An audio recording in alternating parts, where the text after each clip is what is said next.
ये भारत में सबसे ज्यादा सुरक्षा वाली जगहों में से एक है। एक ऐसा बड़ा एंटरप्राइज जो 24 घंटे काम करता है ताकि लगातार बिजली मुहैया करा सके। 4 यूनिट्स के जरिए 1400 मेगावाट पैदा करने वाला तारापुर भारत का सबसे बड़ा न्यूक्लियर प्लांट है। इस जगह तक दुनिया के बहुत कम लोग ही पहुंच सकते हैं और पहली बार एक कैमरा क्रू इस बेहद खास इलाके में दाखिल होगा ताकि एक ऐसी दुनिया की झलक पेश कर सके जिसे कम ही लोगों ने देखा है। किसी असली रिएक्टर के इससे ज्यादा करीब आप नहीं पहुंच सकते हैं। किसी न्यूक्लियर पावर रिएक्टर की दीवारों के अंदर क्या होता है, आइए जानते हैं। इस वक्त आपके हाथ में 1 मिलियन यूनिट बिजली है। 1 मिलियन? आप आज यही सब देखेंगे कि किस तरह यहाँ पेचीदा कामकाज को अंजाम दिया जाता है। मैंने पहले कभी किसी साइंस फिक्शन फिल्म के अलावा इतनी फ्यूचरिस्टिक चीज नहीं देखी है। This is Tarapur nuclear power plant, unlocking power.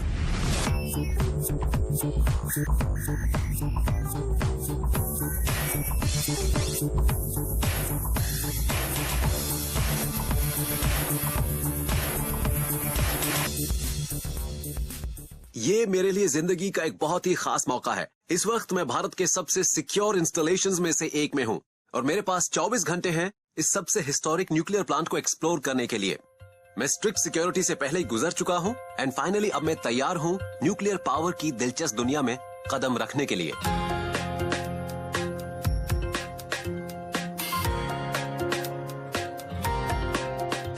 तो किसी न्यूक्लियर पावर प्लांट के अंदर आखिर होता क्या है? ज्यादातर लोगों को ये नहीं पता चलता कि इन दीवारों के पीछे आखिर होता क्या है, तो वो अपनी इमेजिनेशन की मदद लेते हैं। लेकिन इन दीवारों के पीछे होता ये है कि यहाँ एनर्जी के एक क्लीन सोर्स को इस्तेमाल किया जाता है बिजली पैदा करने के लिए। तारापुर एटॉमिक पावर प्लांट के अंदर न्यूक्लियर एनर्जी प्रोडक्शन पूरे जोरों पर चल रही है। तारापुर की यूनिट्स 3 और 4 में भारत के सबसे up to date pressurised heavy water reactor काम कर रहे हैं और इनमें से हर एक 540 मेगावाट बिजली बना सकता है। पूरी दुनिया में ऐसे कुल 31 देश हैं जिनमें तकरीबन 430 कमर्शियल न्यूक्लियर रिएक्टर मौजूद हैं। भारत के पास 20 न्यूक्लियर रिएक्टर हैं जो काम कर रहे हैं और इन्हें चलाता है nuclear power corporation of India limited या NPCIL। तारापुर भारत का सबसे खास न्यूक्लियर प्लांट है। जब 1969 में तारापुर में 2 न्यूक्लियर रिएक्टर बने थे तो ये एक बहुत खास घटना थी। न्यूक्लियर इक्विपमेंट के लिए ये एक बहुत लंबा सफर था जिन्हें विदेशों से मंगवाया गया था। विदेशी टेक्नोलॉजी का इस्तेमाल करके प्लांट को लगाने के लिए 1964 में जनरल इलेक्ट्रिक USA और इंडिया के बीच एक एग्रीमेंट साइन हुआ था। इसके बाद 2005-2006 में तारापुर में यूनिट नंबर 3 और 4 देसी टेक्नोलॉजी का इस्तेमाल करके लगाई गईं। इन चारों के कारण कैपेसिटी के हिसाब से देश का सबसे बड़ा न्यूक्लियर पावर प्लांट काम करने लगा। हमारे यहाँ 4 यूनिट हैं। सबसे पुरानी यूनिट नंबर 1 और 2 रोजाना 320 मेगावाट बिजली बना रही हैं, यानी कुल मिलाकर 76 लाख यूनिट रोजाना। तारापुर में 3 और 4 नंबर वाली सबसे नई यूनिट रोजाना करीब 2 करोड़ 60 लाख यूनिट बनाती है और ये बिजली की बहुत बड़ी मात्रा है। मैं कह सकता हूँ कि आज देश में NPCIL कुल जितनी बिजली बना रहा है उसका 1/3 हिस्सा तारापुर में बनता है। इस न्यूक्लियर पावर जनरेशन का सेंटर है वो बड़ा सा डोम के आकार का स्ट्रक्चर जिसके इर्द गिर्द ये पूरा प्लांट बना है, यानी न्यूक्लियर रिएक्टर। सारा एक्शन न्यूक्लियर रिएक्टर में ही होता है, यहीं पर बिजली बनती है। लेकिन इससे पहले कि हम इस खास जोन में जाएं, आइए समझते हैं कि न्यूक्लियर इलेक्ट्रिसिटी बनती कैसे है।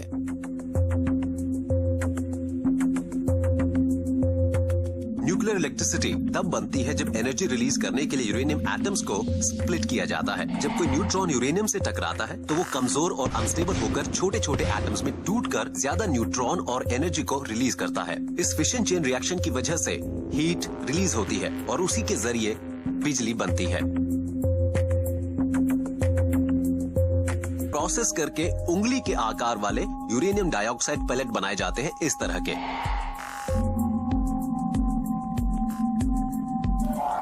मैं आपको बताना चाहूंगा कि एक अकेले यूरेनियम फ्यूल पैलेट से जितनी एनर्जी मिलती है उतनी एनर्जी हमें 800 किलोग्राम कोयले या तकरीबन 675 लीटर तेल जलाने पर हासिल होगी।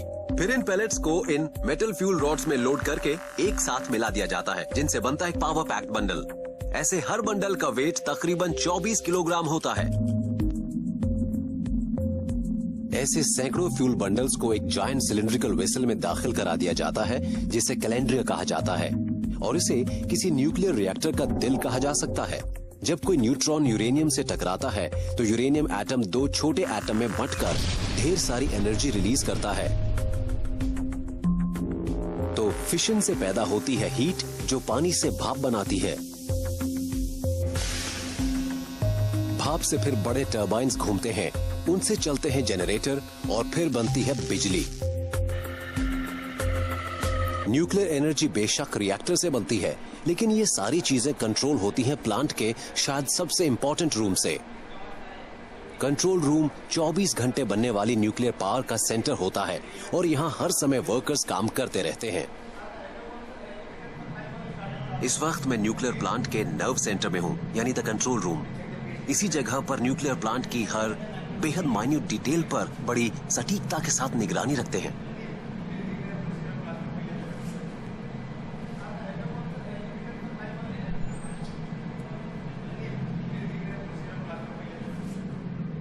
ये शायद कंट्रोल रूम में मौजूद सबसे दिलचस्प स्क्रीन्स हैं। इन्हें आप न्यूक्लियर रिएक्टर का दिल भी कह सकते हैं। ये स्क्रीन्स असल में उस एनर्जी की मात्रा की निगरानी कर रहे हैं जो रिएक्टर में जनरेट हो रही है और यहाँ पर एक्सट्रैक्ट हो रही है। इसका सही बैलेंस बनाना बहुत जरूरी है। ये बहुत सारे पैरामीटर प्लांट के ऑपरेशन से भी जुड़े हैं और सेफ्टी से भी। अगर कोई गड़बड़ होती है तो रिएक्टर 1 सेकेंड में अपनी 0.5% पावर गंवा देगा और तकरीबन 3.5 मिनट में पूरा सिस्टम ही बंद हो जाएगा।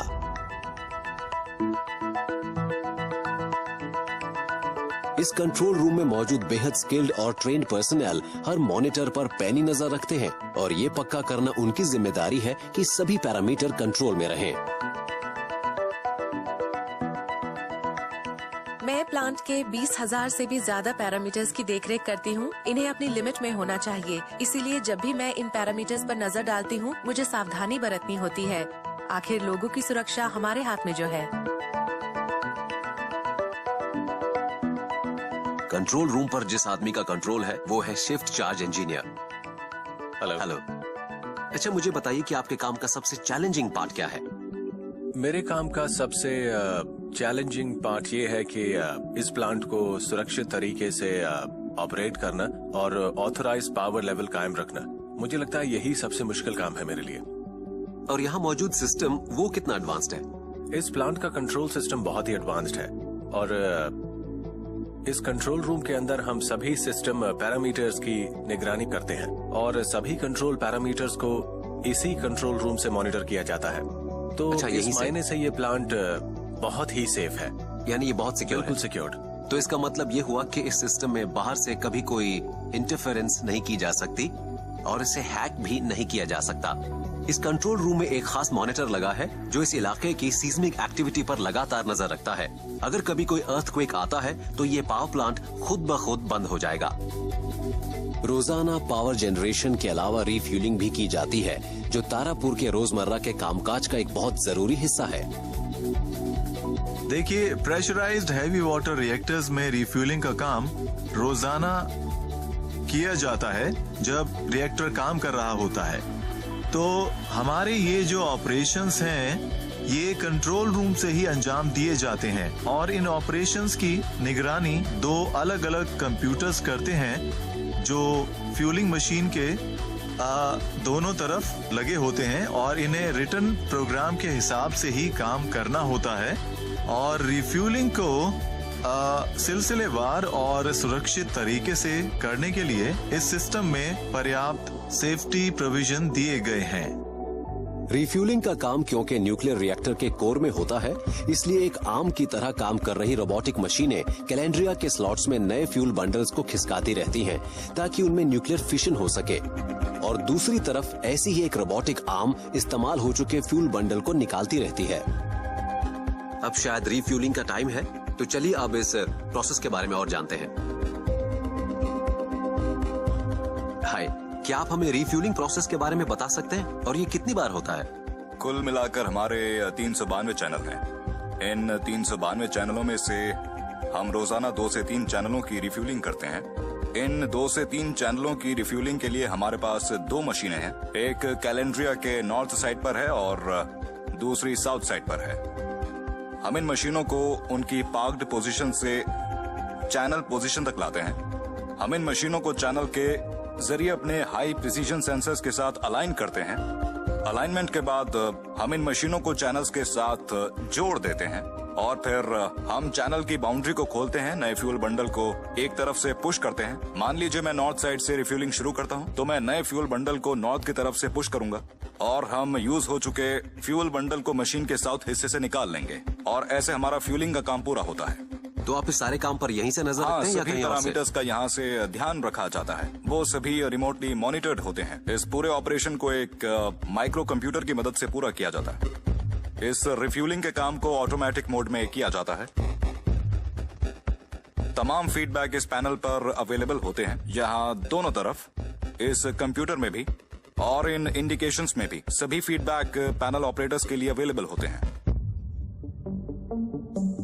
जल्द ही मैं वो सब देखने वाला हूँ जिसे दुनिया में बहुत कम लोगों ने ही देखा होगा। ये है न्यूक्लियर फ्यूल को लोड किया जाना।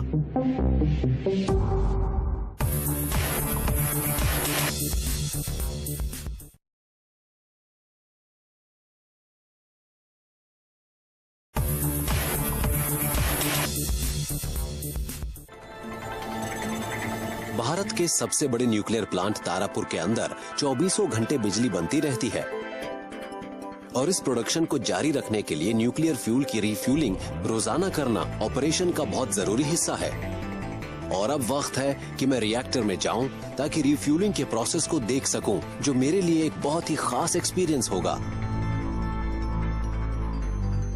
तो इस वक्त हम प्लांट के सबसे रिस्ट्रिक्टेड जोन में एंटर करने वाले हैं। इस जोन में मेंटेनेंस इंजीनियर्स के अलावा और कोई अंदर नहीं जा सकता। And as you can see, we need to wear protective clothing for that. Protective clothing और गियर का मकसद है हमें रेडिएशन कंटैमिनेशन से बचाना। इस इलाके में क्योंकि बहुत ज्यादा रेडियो एक्टिविटी है, इसलिए रेडिएशन के लेवल्स की बहुत ध्यान से मॉनिटरिंग करने की जरूरत होती है। न्यूक्लियर पावर शब्द के साथ रेडिएशन हमेशा जुड़ा रहता है, इसे हम अलग नहीं कर सकते। हम कई बार इस शब्द का इस्तेमाल कर चुके हैं, लेकिन मेरे ख्याल से हम इसका मतलब पूरी तरह से नहीं समझते हैं। So what does radiation exactly means? हमारा ये यूनिवर्स बना है पार्टिकल से। कुछ पार्टिकल्स एक्सेस एनर्जी रिलीज करते हैं। ये एक्सेस एनर्जी इलेक्ट्रोमैग्नेटिक वेव्स के रूप में रिलीज होती है, जिसे रेडिएशन कहा जाता है। हम एक रेडियो एक्टिव दुनिया में रहते हैं। हम रेडिएशन का सामना करते हैं सूरज से, आउटर स्पेस से, पृथ्वी से, यहाँ तक कि अपने खाने और पानी से भी। सच्चाई तो ये है कि आपको एक केला खाने, एक एक्सरे कराने या फिर न्यूयॉर्क के राउंड ट्रिप से जितना रेडिएशन होगा, उतना पूरे साल किसी न्यूक्लियर पावर प्लांट के नजदीक रहने से ना हो। तारापुर में 1 से 4 तक अलग अलग जोन हैं, जो हर जोन की रेडियोलॉजिकल प्रोबेबिलिटी पर आधारित हैं। जोन 1 सबसे कम रेडियो एक्टिव एरिया है, जबकि जोन 4 सबसे ज्यादा रेडियो एक्टिव इलाका है और यहाँ कंटैमिनेशन की संभावना काफी ज्यादा है। किसी ज्यादा कंटैमिनेशन वाले इलाके से कम कंटैमिनेशन वाले इलाके की तरफ जाते वक्त वर्कर्स और इक्विपमेंट की कंटैमिनेशन के लिए बहुत गहराई से जांच होती है, ताकि रेडियो एक्टिव पार्टिकल्स के ट्रांसफर होने की संभावनाएं बेहद कम रह जाएं। और अब टाइम है एक अल्टीमेट एक्सपीरियंस का, एक ऐसा रेयर चांस जो दुनिया में बहुत कम लोगों को ही मिल पाता है। यानी अब मुझे रिएक्टर बिल्डिंग में दाखिल होना है।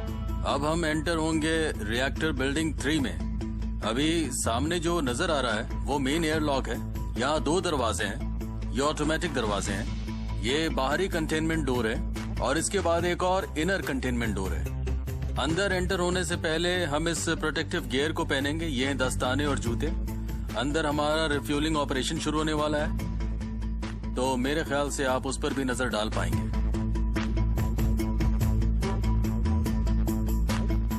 बहुत भारी है। एक डोर और भी है। हाँ, एक दरवाजा और है। असल में यहाँ 2 अलग अलग कंटेनमेंट्स हैं। इस रिएक्टर बिल्डिंग में 2 कंटेनमेंट हैं, इनर कंटेनमेंट और आउटर कंटेनमेंट। और इन दोनों दरवाजों के बीच एक डिफरेंशियल प्रेशर है, यानी अंदर वाले दरवाजे और बाहर वाले दरवाजे के बीच। ओके। रीजन ये है ताकि बाहर वाले हिस्से में रेडियो एक्टिविटी ना पहुंच पाए। ये दो अलग अलग बिल्डिंग है, इस एक बिल्डिंग के अंदर दूसरी बिल्डिंग मौजूद है। तो अब अंदर वाली बिल्डिंग में चलते हैं।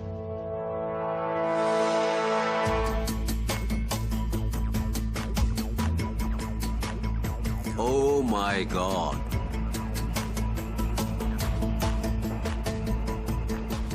तो आप किसी असली रिएक्टर के इससे ज्यादा करीब नहीं जा सकते। It's not possible. मैं बहुत करीब से कुछ ऐसा देखने वाला था जो दुनिया में बहुत ही कम लोगों ने देखा होगा, यानी रिएक्टर मशीन में न्यूक्लियर फिशन के लिए एक फ्यूल बंडल को डाले जाने से ठीक पहले क्या होता है। इन नए फ्यूल बंडल्स को यहाँ पहुँचने से पहले काफी तगड़े क्वालिटी चेक से गुजरना पड़ता है। ये सारे फ्यूल बंडल हैदराबाद के न्यूक्लियर फ्यूल कॉम्प्लेक्स में बनाए जाते हैं। सारा न्यूक्लियर फ्यूल इसी सेंटर में बनता है। इन्हें इस प्लांट में लाकर इनकी क्वालिटी की गहराई से जांच की जाती है। मैन्युफैक्चरर यूनिट से फ्यूल बंडल मिलने के बाद हम 3 टेस्ट करते हैं। पहला है फिजिकल टेस्ट और दूसरा डायमेंशनल टेस्ट और तीसरा इंटीग्रेटेड टेस्ट। विजुअल और डायमेंशनल चेक्स के बाद हम बमिंग चैम्बर्स में 3 बंडल्स को रखते हैं और इसे कवर करने के बाद फिर 1 घंटे तक 6 किलो तक हीलियम गैस से इसे हम प्रेशराइज करते हैं। फिर हम इसे अप्रूव करते हैं। हीलियम टेस्ट का मकसद लीक्स का पता लगाना है। जब फ्यूल के नए बंडल इसमें पास हो जाते हैं तो फिर इन्हें फिशन के लिए कैलेंड्रिया में लोड किया जा सकता है। अब हम इस नए फ्यूल लोडिंग एरिया के अंदर हैं। ये एक बहुत ही क्रिटिकल एरिया है। यहाँ से हम फ्यूल को हाथों से लोड करते हैं और फिर हम आगे जाएंगे। लोड हो जाने के बाद फिर ये फ्यूल सिस्टम के हिसाब से काम करता है। क्या मेरे लिए सेफ होगा? आई मीन इसे हैंडल करना? हाँ, नए फ्यूल को पकड़ने में कोई दिक्कत नहीं है, कोई प्रॉब्लम नहीं होती। आप इसे बिना डरे पकड़ सकते हैं, इसमें कोई प्रॉब्लम नहीं है। अब मैं ऐसे एक बंडल को उठा रहा हूँ। ये थोड़ा भारी है। अब मैं यहाँ इसे रख रहा हूँ। फ्यूल पेयर्स में जाता है। तो क्या आप दूसरा बंडल लोड करना चाहेंगे? Sure, why not. ओह, इस वक्त आपके हाथ में 1 मिलियन यूनिट बिजली है। इस एक बंडल से करीब क्या 1 मिलियन? 1 मिलियन यूनिट बिजली बनती it's है। heavy. देखिए, आप तो इसे बड़े आराम से उठा पा रहे हैं। Not that easy. अब यहाँ से ये हाइड्रोलिक रैंप आगे बढ़ेगा और फिर फ्यूल नई फ्यूल मैगजीन में दाखिल होकर उसके बाद वो ट्रांसफर सिस्टम में जाएगा और हम उसके बाद फ्यूलिंग मशीन देखने वाले हैं। ऑलराइट। तो फिलहाल हम दोनों ने मिलकर लोड कर दी है बिजली की 2 million unit. 2 million units. Let there be light.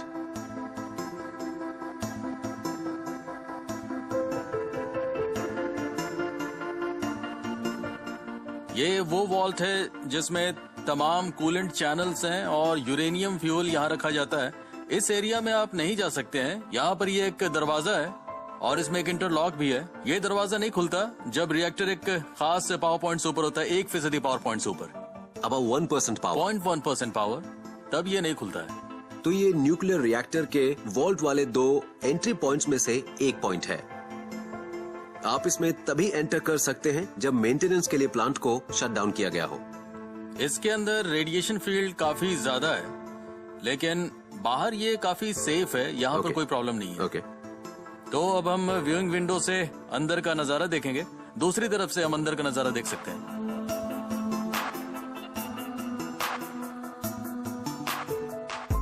इसे कहते हैं व्यूइंग विंडो और इस व्यूइंग विंडो से आप अंदर जाकर देख सकते हैं।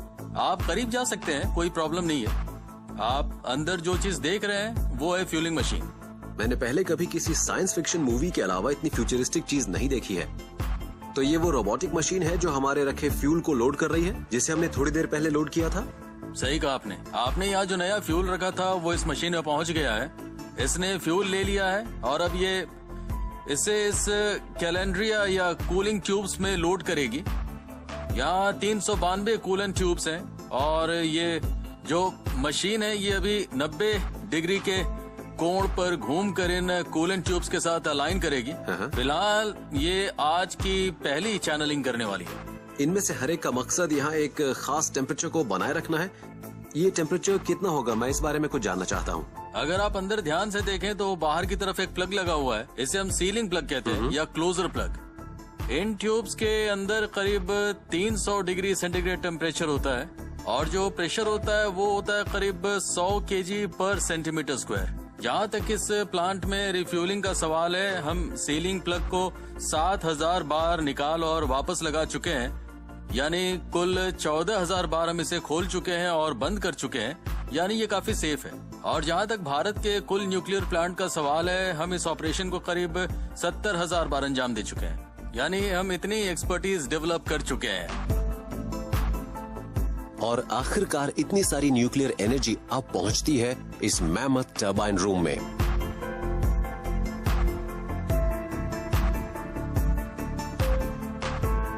अब मैं टरबाइन रूम के अंदर जा रहा हूं। यही वो जगह है जहां पर बिजली पैदा होती है, लेकिन एंटर करने से पहले बेहतर होगा कि मैं ये ईयरमफ्स लगा लूं, क्योंकि मुझे बताया गया है कि अंदर काफी शोर होता है। All set.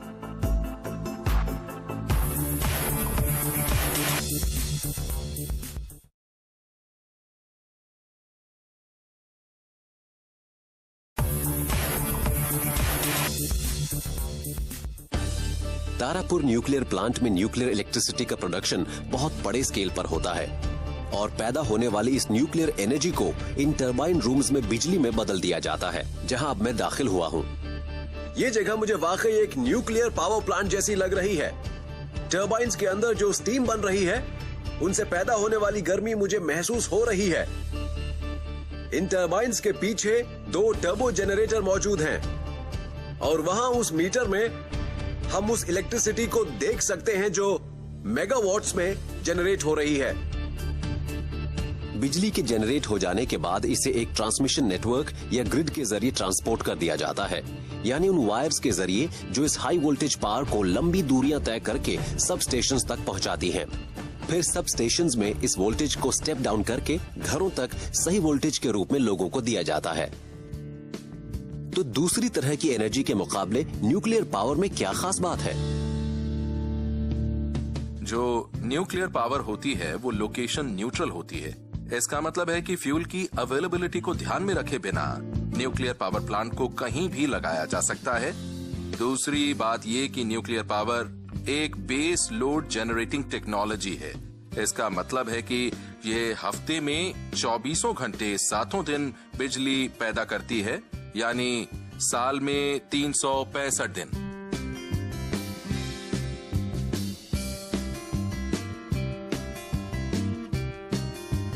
फिलहाल थर्मल एक बेस लोड स्टेशन के तौर पर काम कर रहा है, जबकि कोयले और पेट्रोलियम जैसे रिसोर्सेज बड़ी तेजी से खत्म हो रहे हैं। दूसरी तरफ अगर आप सोलर और विंड पावर जैसे रिन्यूएबल रिसोर्स को देखें तो वो रुक रुक कर बिजली मुहैया कराते हैं, तो उन्हें बेस लोड स्टेशन नहीं कहा जा सकता है। तो न्यूक्लियर पावर के मामले में भारत कहां ठहरता है? भारत में 4 दशक से भी अधिक से सुरक्षित न्यूक्लियर पावर जनरेशन हो रहा है। हम प्रेशराइज्ड हैवी वाटर टेक्नोलॉजी में महारत हासिल कर चुके हैं। हमें डिजाइनिंग, कंस्ट्रक्शन और ऑपरेशन में काफी क्षमता हासिल है और वर्ल्ड क्लास स्टैंडर्ड्स के मामले में हम अपनी योग्यता दिखा चुके हैं। हमारा एक रिएक्टर तो लगातार 750 दिन से भी ज्यादा तक काम करता रहा है। दुनिया के रिएक्टर्स में इसने दूसरी सबसे लंबी ऑपरेशन ड्यूरेशन का रिकॉर्ड बनाया है, जो इस क्षेत्र में एक बड़ी बात है। तो ये बात दिखाती है कि हमारी कॉम्पिटेंसी वर्ल्ड क्लास है। मैन्युअल का ध्यान रखो और ऊपर देखो। लेकिन वर्ल्ड क्लास कोई इत्तेफाक से नहीं बन जाता। तारापुर में कॉम्प्लेक्स टेक्नोलॉजी को हैंडल करते हैं एक्सट्रीमली स्किल्ड पर्सनल, और ये भी इत्तेफाक से नहीं हुआ है कि तारापुर में काम करने वाला हर शख्स यहाँ ट्रेनिंग के एक लंबे और मुश्किल पीरियड के बाद पहुंचा है।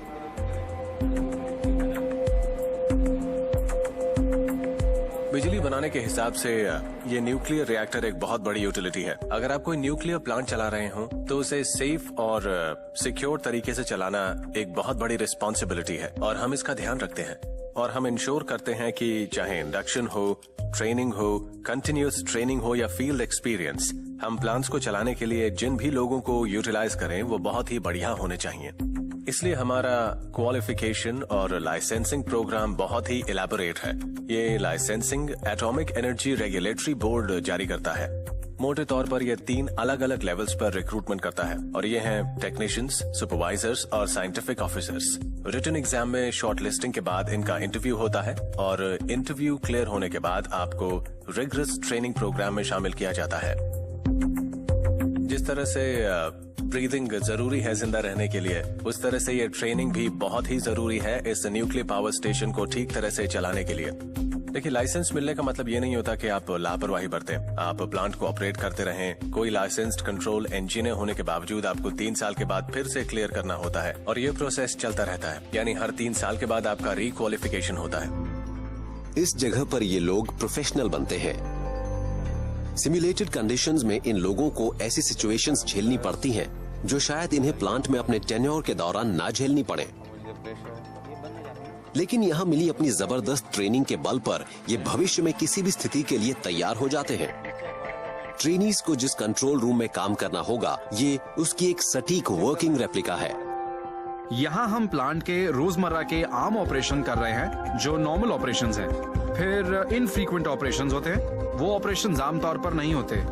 इसके अलावा हमारे कुछ इमरजेंसी ऑपरेशंस भी होते हैं और हम इन सभी चीजों के बारे में ट्रेनिंग भी देते हैं।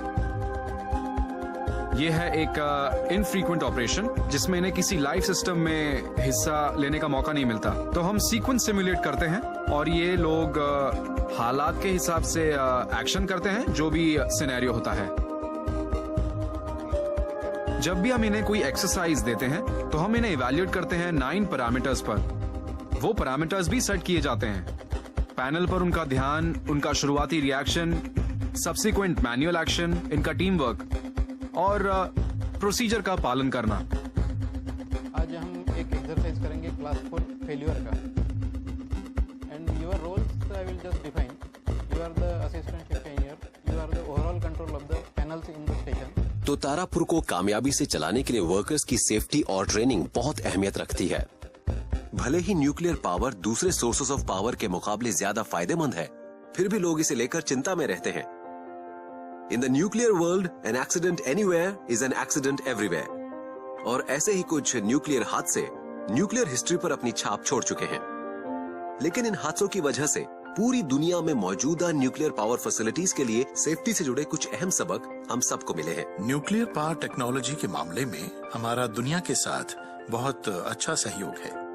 पूरी दुनिया में आज तक जो भी हादसे हुए हैं, चाहे वो 3 माइल आइलैंड एक्सीडेंट हो, चेरनोबिल एक्सीडेंट हो या हाल का फुकुशिमा एक्सीडेंट हो, इन सब के मामले में अंदरूनी डिटेल्स को पूरी इंटरनेशनल कम्युनिटी के साथ बहुत अच्छी तरह शेयर किया गया, एक्सपीरियंस हासिल किए गए और जो कमियां रहीं उन्हें एनालाइज किया गया। जहां तक भारत का सवाल है, हमने सेफ्टी फीचर्स को और मजबूत करने के लिए कई नए कदम उठाए हैं।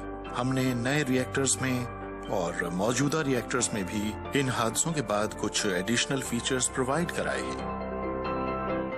तो ये न्यूक्लियर प्लांट कितना सेफ है? Tarapur defence in depth philosophy के आधार पर भी काम करता है, जिसका मतलब है कि यहाँ हादसों को रोकने के लिए कई बैरियर मौजूद हैं। इसकी शुरुआत होती है यूरेनियम से, जो सेरामिक पैलेट फॉर्म में है। इन्हें फ्यूल रॉड बनाने के लिए सील्ड जर्कोनियम एलॉय ट्यूब्स में रखा जाता है और वो बंद होती हैं स्टील प्रेशर वेसल के अंदर, और इसे बंद रखा जाता है एक कंटेनमेंट स्ट्रक्चर में, जिसकी दीवारें तकरीबन 2 मीटर मोटी होती हैं। आपने प्याज देखी होगी, उसमें बीच वाले हिस्से तक पहुंचने के लिए आपको कई परतें हटानी पड़ती हैं। यही फिलॉसफी न्यूक्लियर पावर प्लांट्स में अपनाई जाती है।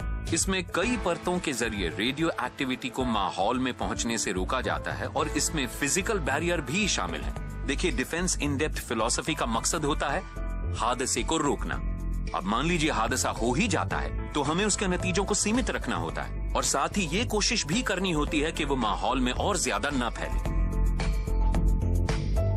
इस प्लांट में 2 ग्रुप सेफ्टी कॉन्सेप्ट हैं। सेफ्टी से जुड़ा हर ग्रुप किसी न्यूक्लियर रिएक्टर के बुनियादी सेफ्टी फंक्शंस को अंजाम दे सकता है। इसे हम कहते हैं 3C, यानी control of reactivity, core cooling और कंटेनमेंट। तो हर ग्रुप ये सारे फंक्शन कर पाने के लिए पूरी तरह से सक्षम है। इसे हासिल करने के लिए प्लांट के लेआउट को इस तरह बनाया गया है कि आधे सेफ्टी सिस्टम एक अलग स्ट्रक्चर में मौजूद हैं और बाकी आधे प्लांट के दूसरे एरिया में मौजूद हैं।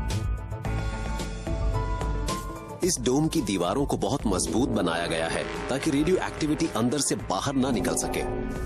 मोटाई के अलावा दीवार की एक दूसरी परत भी है जिसमें दो दीवारों के बीच नेगेटिव प्रेशर भी है ताकि अगर कोई लीकेज हो भी जाए तो बाहर वाला प्रेशर अंदर मौजूद रेडियो एक्टिव हवा को बाहर निकलने से रोक दे। दरअसल हमारे दो बैरियर हैं, अंदरूनी दीवार और बाहरी दीवार। मान लीजिए अगर कभी लीकेज हो भी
शायद न्यूक्लियर पावर जनरेशन का एक बड़ा फायदा ये है कि ग्रीन हाउस गैसेस नहीं निकलती हैं और आसपास का माहौल हरा भरा रहता है।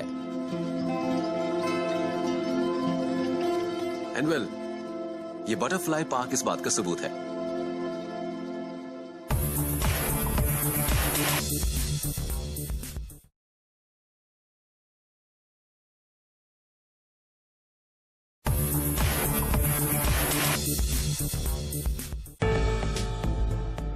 मैं न्यूक्लियर रिएक्टर बिल्डिंग के अंदर जा चुका हूं, जहां न्यूक्लियर एनर्जी बनती है, और टरबाइन रूम में भी, जहां बिजली बनती है। लेकिन अभी मुझे एक इलाका और देखना है, स्पेंट फ्यूल बे एरिया। जब न्यूक्लियर रिएक्टर फ्यूल बंडल्स को डिस्चार्ज कर देता है तो उनका क्या होता है? उसका जवाब हमें शायद यहाँ मिलेगा, है ना? या ये टैप्स 3 के लिए हमारा स्टोरेज है, तो आइए देखते हैं।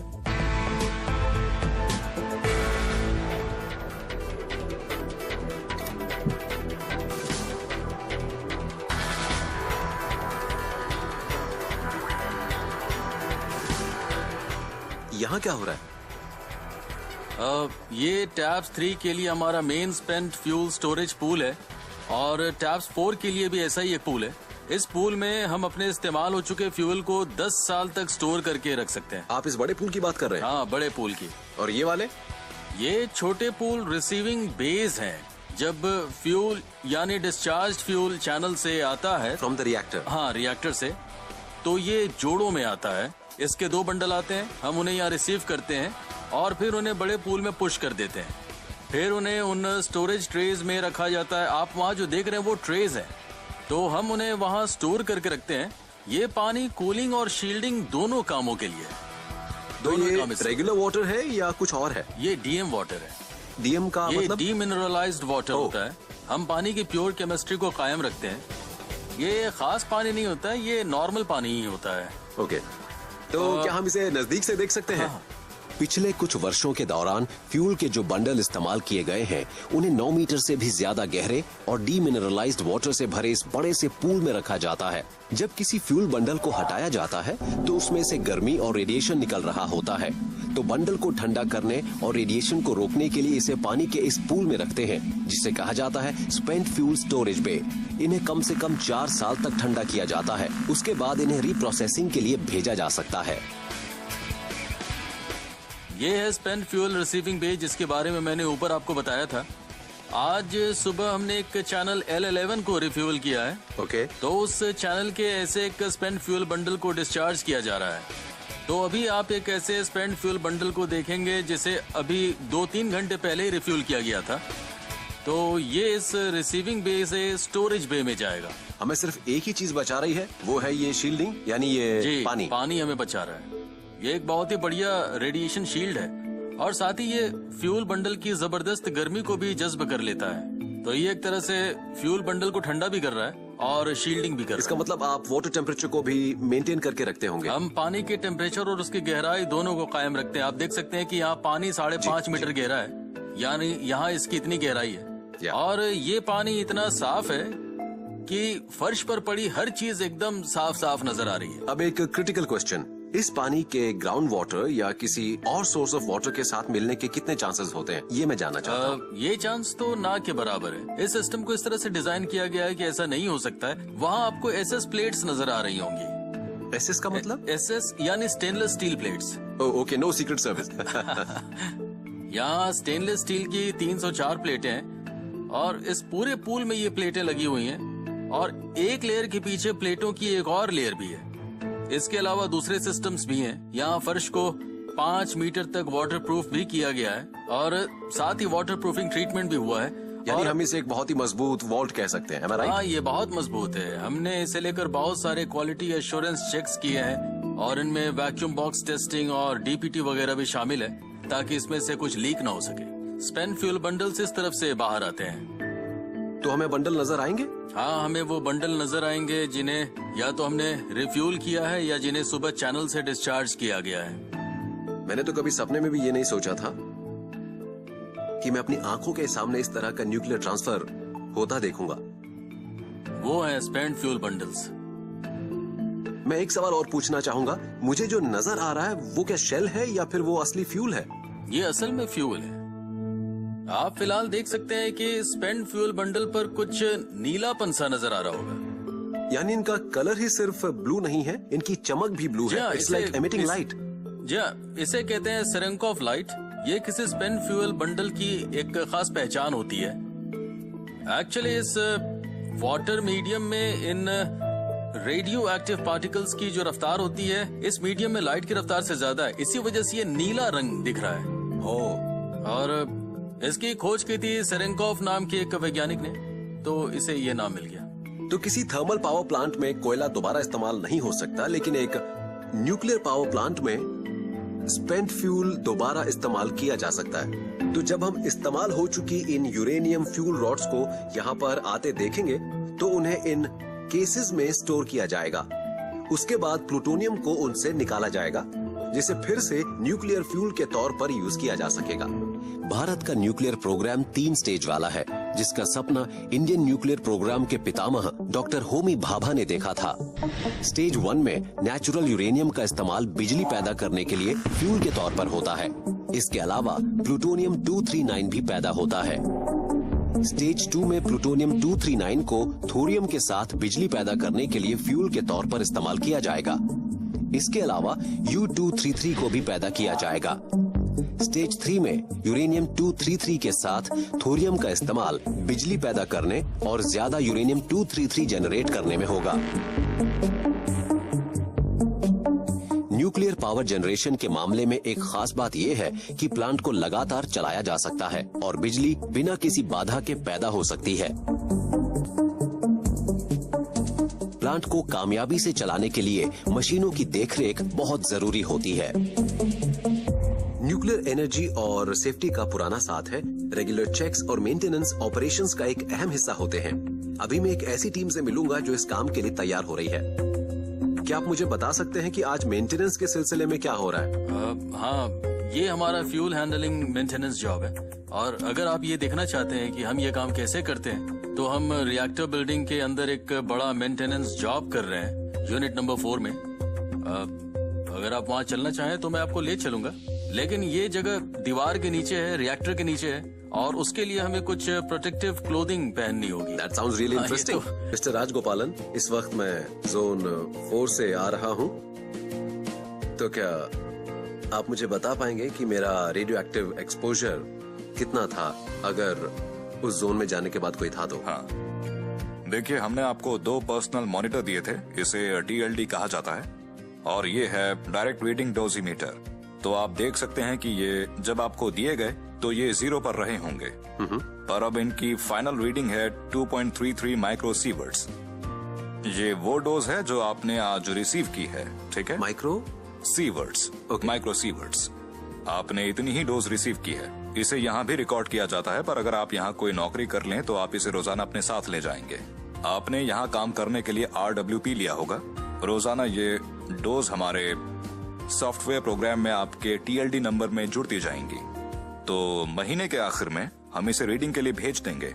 तो जो भी डोज रजिस्टर होगी उसे कहा जाएगा लीगल डोज। और परमिसिबल लिमिट कितनी है? हमारी 2 कैटेगरी हैं, एक है टेम्परेरी वर्कर और दूसरी है डिपार्टमेंटल वर्कर। डिपार्टमेंटल वर्कर के लिए 1 साल में लिमिट होती है अप टू 30 मिली सीवर्ट्स डोज, लेकिन टेम्परेरी वर्कर्स के लिए ये होती है 15 मिली सीवर्ट्स। तो आपके लिए हमने यही डोज लिमिट तय की है। और आप अलग अलग जोन को किस तरह मॉनिटर करते हैं? मैंने हर कहीं मशीनें लगी देखी हैं। अगर हम जोन 4 से लोअर जोन 1 की तरफ जाएं तो हाँ, ये सभी इलाके, ये तमाम जोन कंटामिनेशन की हमारी रेडियोलॉजिकल संभावना पर बेस्ड हैं। हम उसी के हिसाब से तय करते हैं। जब आप हर जोन से निकलते हैं तो आपको खुद ही चेक करना चाहिए कि आपके साथ कहीं रेडिएशन बाहर ना आ जाए। तो हम इसे कहते हैं कंटामिनेशन चेक। इसीलिए इसे कहा जाता है इंटर जोनल मॉनिटर सर्किट। ये जरूरी है कि आप जब भी किसी जोन से निकलें तो कंटामिनेशन की अच्छी तरह से जांच करें। ये हमारी जोनल फिलॉसफी है और इसी तरह से हम रेडिएशन को कंट्रोल करते हैं। वैज्ञानिक डेटा के आधार पर रेडिएशन और कंजेनिटल अनोमलीज के बीच में कोई भी रिश्ता नहीं है। चिंता की दूसरी बात यह है कि रेडिएशन से कैंसर होता है। तो अगर आप आंकड़े देखें तो यहाँ काम करने वाले लोगों के बीच कैंसर की दर देखें। जो लोग रेडिएशन के ज्यादा नजदीक काम कर रहे हैं, अगर आप उनकी सेहत की जांच के लिए इनके सैंपल लें, एपिडेमियोलॉजिकल सर्वे को आधार बनाएं, तो हमने पाया है कि जिन जगहों पर कोई न्यूक्लियर पावर प्लांट नहीं है, वहां के मुकाबले इन लोगों में सिर्फ 20% ही ऐसी आशंका है। हम ग्रेजुएट इंजीनियर हैं, हमें दुनिया में कहीं भी काम मिल जाएगा, लेकिन हम यहाँ इसलिए काम कर रहे हैं क्योंकि यहाँ रेडिएशन की संभावनाएं न के बराबर हैं। अगर आप हमारे पूरे प्लांट को देखें तो तारापुर 3 और 4 में काम करने वाले किसी औसत इंसान को 1 साल में करीब 0.6 से 0.8 मिली सीवर्ट का ही सामना करना पड़ता है। हालांकि ये लिमिट 20 मिली सीवर्ट या 30 मिली सीवर्ट है, और जिन लोगों में 5 मिली सीवर्ट से ज्यादा रेडिएशन मिला है उनकी तादाद मुश्किल से 1% है। तो हमारा कंट्रोल इतना सख्त है, बेशक हमारी लिमिट ऊंची है, लेकिन हम वहां तक किसी को पहुंचने नहीं देते। बस यही है। ओके, और कुछ पूछना हो तो बताइए। Thank you sir. तो आज मैंने इस न्यूक्लियर प्लांट में अपना पूरा दिन बिताया है और मुझे अभी अभी ग्रीन सिग्नल दे दिया गया है। मैं कंटामिनेशन से पूरी तरह फ्री हूँ। सच कहूँ तो आते वक्त मेरे दिल में डर जरूर था कि मैं पहली बार किसी न्यूक्लियर प्लांट के अंदर जा रहा हूँ, पर यह भी किसी दूसरे इंडस्ट्रियल प्लांट जैसा ही निकला। बस यहाँ मुझे ये प्रोटेक्टिव क्लोथिंग पहननी पड़ी, इसके अलावा कुछ नहीं। अब मैं यहाँ से जा रहा हूँ, लेकिन तारापुर अब भी लगातार बिजली बना रहा है। निकट भविष्य में भारत की योजना न्यूक्लियर इलेक्ट्रिसिटी की सप्लाई को कई गुना बढ़ाने की है। भारत में बिजली बनाने वाले सबसे बड़े न्यूक्लियर प्लांट के रूप में तारापुर लगातार इस दिशा में काम करता रहेगा।